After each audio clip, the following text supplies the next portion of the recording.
There are not two sides to bigotry, and there are not two sides to hatred. And if you choose to march with a flag that symbolizes the slaughter of millions of people, there are not two sides to that. The only way to beat the loud and angry voices of hate is to meet them with louder and more reasonable voices. And that includes you, President Trump. In fact, as president of this great country, you have a moral responsibility to send an unequivocal message that you won't stand for hate and racism. Now let me help you write your speech here a little bit. As President of the United States and as a Republican, I reject the support of white supremacists. The country that defeated Hitler's armies is no place for Nazi flags. The party of Lincoln won't stand with those who carry the battle flag of the failed Confederacy. Was that difficult? You see, I told you.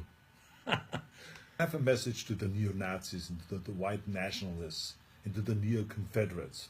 Let me be just as blunt as possible. You heroes are losers.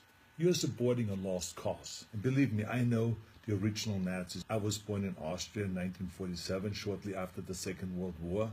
And growing up, I was surrounded by broken men who came home from the war filled with shrapnels and guilt, men who were misled into a losing ideology.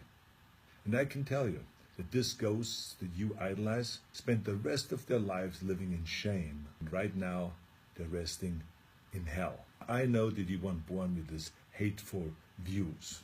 No one is. But the truth is, it's never too late to make the choices, to learn and to evolve, and to understand that all human beings have equal value.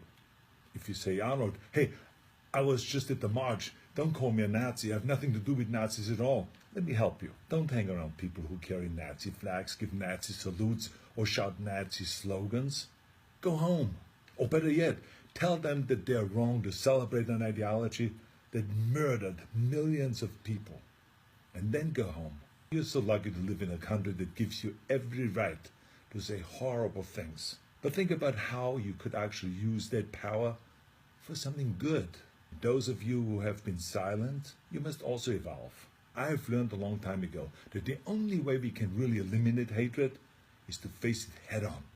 It is not always comfortable, of course, but stereotypes about racism, religion, gender, anything else, they're like cancer.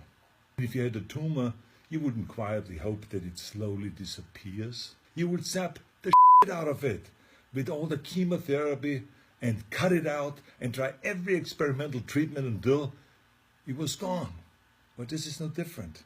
I mean, this is a difficult time for our country, of course. But I know that if we all have the courage to do something about it and to do the right thing, we come out stronger in the end.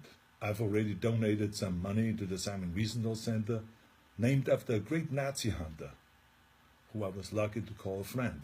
And I hope that you will join me by supporting your favorite anti-hate organization. Let's all commit right now to leaving the terrible ghosts of the past in the trash heap of history. That's where they belong. Now share this video if you think that hatred has no place in America. Let's terminate hate.